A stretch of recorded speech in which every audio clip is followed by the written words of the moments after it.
ஓம் சைராம். நல்லது நினைப்போம், நல்லது நடக்கும். 48 நாள் தவத்தில் இன்னைக்கு நம்ம 19வது நாளில் இருக்கோம். நேற்றைய பதிவு உங்களுக்கு ஞாபகம் இருக்குன்னு நினைக்கிறேன். அந்த அம்மா, அந்த 7 வயது பையன், சுவாமிகளோட அருளாலையும் ஆசியாலையும் பிறந்த பையன் இறந்து கிடக்கிறான். ஊர் மக்கள் எல்லாரும் அந்த சவத்தை கொடுங்க, அந்த உடலை கொடுங்க, நாங்கள் இறுதி காரியம் பண்ணணும்னு காத்து கிடக்குறாங்க. அந்த அம்மா கொடுக்குற மாதிரி தெரியலை. அழுது புலம்புறாங்க. 2 நாள் ஆகிருச்சு. ஆனால் அந்த அம்மா தன்னோட மகனோட உடலை பிரிவதாக இல்லை, கட்டி அணைச்சிக்கிட்டு அழுகுறாங்க. என்னோட மகனோட உடலை நீங்கள் எரிச்சிங்கன்னா கூடயே சேர்ந்து நானும் எரியிறேன் அப்படின்னு பிடிவாதமாக இருக்காங்க. அந்த நேரத்தில் தான் நரசிம்ம சரஸ்வதி சுவாமி அவர்கள் ஒரு பிரம்மச்சாரி வேடத்தில் அங்கே வராரு. அந்த அம்மாவுக்கு ஒரு சில போதனைகளும் கொடுக்குறாரு. அதுக்கப்புறம் என்ன நடக்குது அப்படிங்கிறத தான் இந்த பதிவில் தெரிஞ்சுக்க போகிறோம். சுவாமிகள் முதல்ல அந்த அம்மாவுக்கு ஒரு சில போதனைகள்லாம் கொடுக்குறாரு. அம்மா, ஏன் மூடத்தனமாக இப்படி அழுது கொண்டு இருக்கிறாய்? இந்த சம்சாரம் ஒரு நொடியானது. பிறப்பு இறப்பு சுழலில் நமது உடல் பிறந்து இறந்து விடுகிறது. செய்த வினையின்படி பஞ்ச பூதங்களின் சேர்க்கையினால் உடல் ஏற்பட்டு வினை, அதாவது கர்மா தீர்ந்த உடனே பஞ்ச பூதங்கள் சென்று விடுவதனால் உடல் நாசமாகிறது. மாயையின் மோகத்தினால் நிலையற்ற மனித உருவங்களை மகன் என்றும் மனைவி என்றும் புருஷன் என்றும் பல உறவுகளை ஏற்படுத்தி கொள்கிறார்கள். அவர்கள் சத்துவ குணத்தினால் தெய்வ தன்மையும், ரஜோகுணத்தினால் மனித தன்மையும், தமோ குணத்தினால் அரக்கத்தன்மையும் பெறுகிறார்கள். செய்த வினையின்படி கர்மத்தை அனுபவிக்கிறார்கள். ஆகையால் ஞானிகள் பிறப்பினால் சந்தோஷத்தையும் இறப்பினால் துக்கத்தையும் பெறுவது இல்லை. கோடி கல்பங்கள் ஜீவிக்கும் தேவர்களே செய்த கர்மாவை அனுபவிக்கிறார்கள் என்று இருக்கும்போது மனிதர்களாகிய நம்மை பற்றி சொல்ல வேண்டுமா? ஜீவத்திற்கு உடல் புகலிடம், உயிர் தேகத்தின் மேல் ஆதாரப்படும்.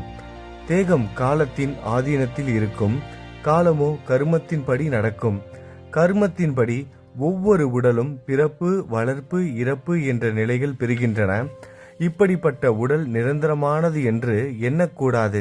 பிறப்புக்கு முன்பும் இறப்புக்கு பின்பும் இல்லாமல் வாழும் சில நாட்கள் இருக்கும் இந்த உடல் நீர்க்குமிழ் போன்றானது என்று நினைக்க வேண்டும். கர்மத்தின்படி சிலர் சிறு வயதிலும், சிலர் பருவத்திலும், சிலர் முதியோரானதும் இறந்து விடுகிறார்கள். ஆண் பெண் சேர்க்கையினால் உருவான இந்த உடல் மேல் தோற்றத்திற்கு அழகாக இருந்தாலும் உள்ளே மலம், மூத்திரம், இரத்தம், மாமிசம் போன்றவற்றினால் நிரம்பி இருக்கிறது. கனவில் தோன்றிய பொருள் விழித்த பிறகு காணவில்லை என்று யாராவது வேதனைப்படுவார்களா? இதற்கு முன்பு நீ எத்தனை பிறவிகள் எடுத்திருக்கிறாய்? அவைகளில் நீ யாருக்கு தாயாகவும் மகளாகவும் மனைவியாகவும் இருந்தாய் என்று உனக்கு தெரியுமா? இவன் இறந்த பிறகு யார் வயிற்றில் பிறப்பான் என்று நீ அறிவாயா? ஆகையால் நீ இவன் மேல் வைத்திருக்கும் பாசத்தை விட்டு உயிரில்லாத இந்த உடலை ஈம சடங்குகளை செய்வதற்கு அவர்களிடம் ஒப்படைத்து விடு என்று பிரம்மச்சாரி வேடத்தில் வந்த நரசிம்ம சுவாமி அவர்கள் இந்த போதனை எல்லாம் அந்த அம்மாவுக்கு சொல்றாரு. இதை கேட்ட அந்த அம்மா, அந்த பெண்மணி, சுவாமி, நீங்க கருணையுடன் உபதேசித்த தத்துவம் தர்மமானது, உண்மையானது தான் நீங்க சொல்றீங்க. ஆனால் இதை என் மனம் ஏற்றுக்கொள்ளவில்லை. எப்படி ஏற்றுக்க முடியும்? ஒரு அம்மாவால் இதை எப்படி ஏற்றுக்க முடியும்? அதான் அந்த அம்மா சொல்கிறாங்க, நீங்கள் சொல்கிறது எல்லாம் சரிதான், ஆனால் என்னோட மனசு நீங்கள் சொல்கிறத ஏற்றுக்க மாட்டேங்குது. நமது கர்மத்தின்படி பிறப்பு இறப்புகள் நடக்கும் என்றால் இனி கடவுளை பூஜிக்க வேண்டிய அவசியமே இல்லையே. துன்பங்கள் வரும்பொழுது கடவுளை பூஜித்து அவற்றிலிருந்து காப்பாற்றப்படுவதை நாம் பார்க்கிறோம் அல்லவா? அப்படியே நானும் என் பாவங்களை போக்கிக் கொள்ள சத்குருவாகிய ஸ்ரீ நரசிம்ம சரஸ்வதி சுவாமிகளிடம் தஞ்சம் புகுந்தேன். அவர் எனக்கு நீண்ட ஆயுளுடைய மகன் பிறப்பான் என்று வரம் கொடுத்தார். ஆனால் அது பொய்யாகி விட்டது. இப்படியான அவர் புகழ் எல்லோருக்கும் தெரியப்படுத்துவதற்காகவாவது நான் என் உடலை மாய்த்து கொள்வேன் என்றாள். சொல்றாங்க அந்த அம்மா, எனக்கு வேற வழி தெரியல, நான் சுவாமிகள்கிட்ட தஞ்சம் புகுந்து என்னோட பாவத்தெல்லாம் போக்கி எனக்கு மகன் பிறந்தான்.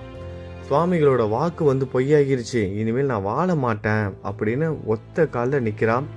அந்த பெண்மணியோட திடமான பக்தியை பார்த்த சுவாமி, அம்மா, நீ இப்படி இந்த இடத்தில் வேதனைப்படுவதனால் எந்த லாபமும் கிடையாது. உனக்கு வரம் கொடுத்த பஞ்சநதி சங்கமத்தில் அத்தி மரத்தடியில் இருக்கும் சுவாமிகளின் பாதுகைகளிடம் சென்று உன் மகனின் உடலை கொண்டு போய் வை அப்படின்னு சொல்றாரு.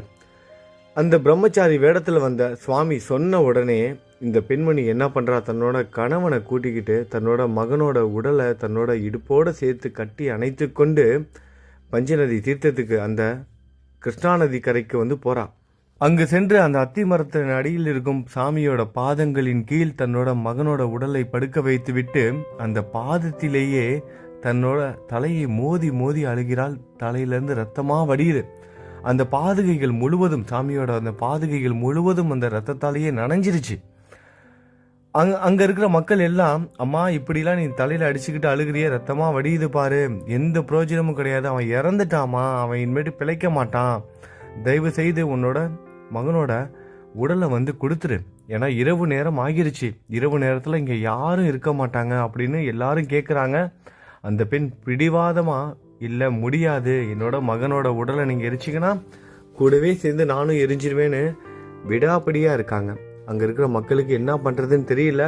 நேரம் ஆகிக்கிட்டே இருக்கு, இரவு நேரம் வருது. சரி, இதுக்கு மேலே இந்த பெண்மணியை நம்ம இப்போ ஒன்றும் பண்ண முடியாது, நம்ம எல்லாரும் போயிட்டு காலையில் வரலாம், ஏன்னா ஏற்கனவே அவனோட மகன் அந்த உடல் பிணமாகி 2 நாள் ஆயிடுச்சு. இப்போ 3வது நாள், நாளைக்கு காலையில் வந்தோம்னா கண்டிப்பாக அந்த உடல்லேருந்து துர்நாற்றம் வர ஆரம்பிச்சிடும்.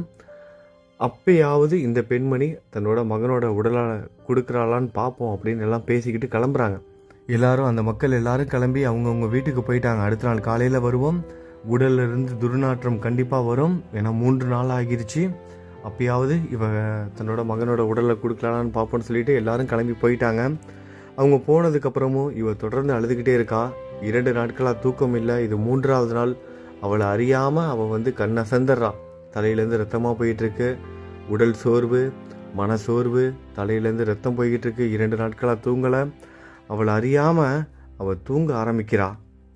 அப்பொழுது அந்த பெண்மணியோட கனவில் ஜடைகளுடன் உடலில் விபூதி தரித்து, உடல் முழுவதும் விபூதி பூசிக்கிட்டு, புலித்தோல் அணிந்து, ருத்ராட்சங்களுடன் கைகளில் திரிசூலமும் தண்டத்துடனும் சுவாமிகள் தரிசனம் தராரு.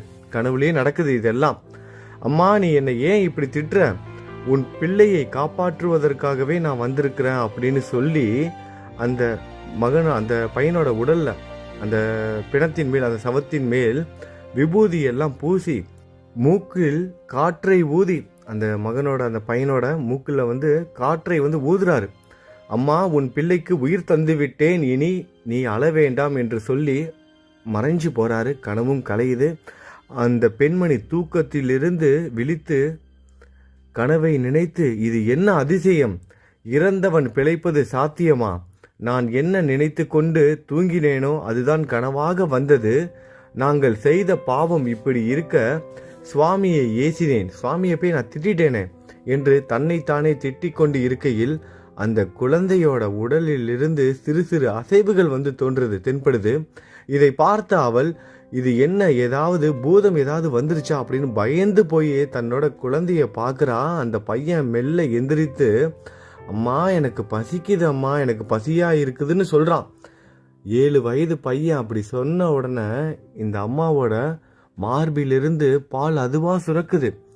7 வயதாகுது அந்த பையனுக்கு. அந்த அம்மாவோட மார்பில் பால் சுரக்குது. அம்மா பசிக்குதுன்னு அந்த பையன் கேட்குறான்.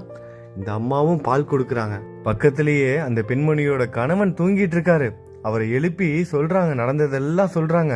தம்பதிகள் இருவரும் குழந்தையுடன் அத்தி மரத்தை வலம் சாஷ்டாங்க நமஸ்காரம் செய்து சுவாமியை துதித்து பாடுறாங்க. குருமூர்த்தி, உங்களுக்கு ஜெயம் உண்டாகுக, நீங்கள் பக்த வக்சலனும் உலகை காப்பாற்றுபவரும் ஆவீர்கள். மும்மூர்த்திகளின் அவதாரம் நீங்கள், உங்களை போற்ற யாராலும் முடியாது. எங்கள் தவறுகளை மன்னித்து காப்பாற்றுங்கள் என்று வேண்டி கணவன் மனைவி 2 பேரும் அந்த குழந்தையோட சேர்ந்து அந்த சங்கமத்தில் நீராடி, அந்த புண்ணிய தீர்த்தத்தில் நீராடி, அந்த நீரை கொஞ்சம் எடுத்து அந்த பாதிகைகளுக்கும் அத்திமரத்துக்கும் அபிஷேகம் செய்யறாங்க. அபிஷேகம் செய்து பூஜை செய்யறாங்க. இதற்குள் பொழுதும் விடியுது. விடிந்த உடனே அந்த உடலை எடுப்பதற்காக அந்த ஊர் மக்கள் எல்லாம் வராங்க. ஏன்னா அடுத்த நாள் ஆகிருச்சு, 3 நாள் ஆகுது, உடல்ல இருந்து துர்நாற்றம் வந்துடும், உடலை கொடுத்துருவான் அப்படின்னு சொல்லிட்டு அந்த ஊர் மக்கள் எல்லாம் பார்க்கறதுக்காக வராங்க. ஆனா அவங்க எல்லாம் பார்த்து ஆச்சரியப்பட்டு போறாங்க. அந்த பையன் இப்போ உயிரோட இருக்கான். 3 நாளுக்கு அப்புறம் அந்த பையனுக்கு வந்து உயிர் கிடைக்குது சுவாமியோட அருளால.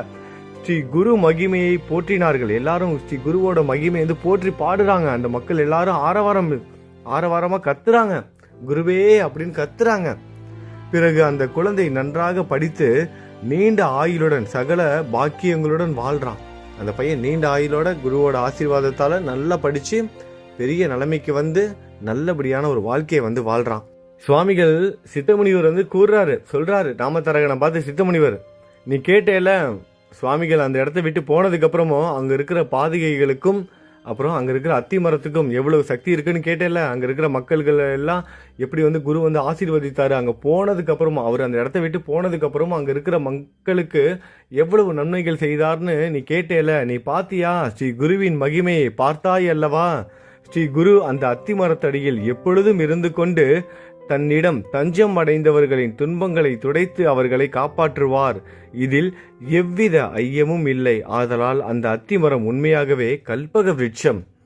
ஓம் சாய்ராம். நம்ம அடுத்த நாள் பதிவில் சந்திக்கலாம். நல்லது நினைப்போம், நல்லது நடக்கும். ஓம் சாய்ராம்.